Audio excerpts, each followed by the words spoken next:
اللہ کے نبی صلی اللہ علیہ وسلم کے پاس خیبر سے پہلے ایک شخص، ایک دیہاتی اللہ کے نبی صلی اللہ علیہ وسلم کے پاس آیا، کلمہ پڑھا.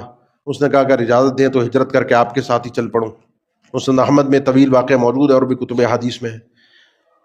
چل پڑا. کہا اللہ کے نبی ہجرت بھی کی ہے، گزارش یہ ہے کہ کچھ موقع دیجئے کو اللہ کی راہ میں جہاد کر سکوں.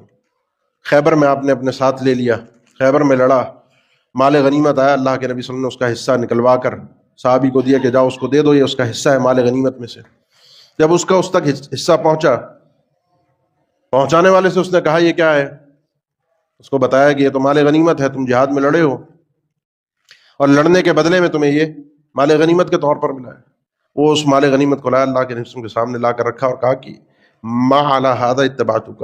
اللہ کے نبی یہ دنیا لینے کے لیے تھوڑی میں آپ کے اوپر کلمہ پڑھ کے ایمان لایا تھا اور جہاد میں شریک ہوا تھا کہ مجھے پیسہ ملے گا، مال غنیمت ملے گا. میری یہ نیت ہی نہیں تھی. میں تو ابھی کلمہ تھوڑے ٹائم پہلے پڑھا ہے. کلمہ میں نے اس لیے پڑھا کہ اللہ کی راہ میں لڑوں، اور اپنی گردن پر اس نے ایک جگہ پر انگلی رکھی، اشارہ کیا اپنی گردن پہ ہاتھ رکھ کے کہ میری نیت یہ ہے کہ میرے تیر گردن میں اس جگہ پر آ کر لگے اور میں اللہ کی راہ میں شہید ہو جاؤں. اللہ کے نبی صلی اللہ علیہ وسلم نے اس وقت اس کی بات سنی اور کہا کہ ان تصدق اللہ یصدقک، اگر تم سچے ہو اللہ سے تو اللہ تمہاری سچائی کو پورا کرے گا. اگر تم اپنے وعدے میں تم نے اللہ سے بات کی نا کہ میں تو اس لیے، اب دل کا حال تو اللہ ہی جانتا ہے.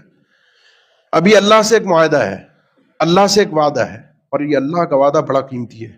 جن لوگوں نے، آپ تاریخ میں دیکھیں، تاریخ اسلام میں جن لوگوں نے اللہ سے وعدے کیے ہیں، اللہ نے ان کے وعدوں کو پورا. سچا آدمی ہو، اللہ سے اس نے وعدہ کیا ہو کہ میں ایسا کروں گا دین کی خدمت میں، تیرے لیے ایسا کروں گا، اپنی جان کا مال کا نذرانہ دوں گا، اللہ نے ان کا وعدہ سچا کروایا. صحابہ فرماتے تھوڑا وقت گزرا، پھر موقع لگا، غزوہ مارکا شروع ہوا.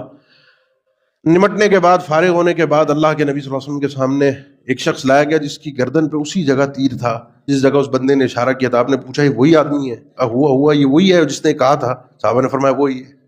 اللہ کے نبی صلی اللہ علیہ وسلم نے اس وقت یہی جملہ تاریخی ارشاد فرمایا کہ وہ آدمی ہے جس نے اللہ سے سچ بولا تھا. صدق اللہ فصدقہ، اللہ سے اس نے بالکل سچی بات کی تھی. اس کے دل میں جو تھا، جو چاہ رہا تھا، وہ اللہ سے اس نے مانگا.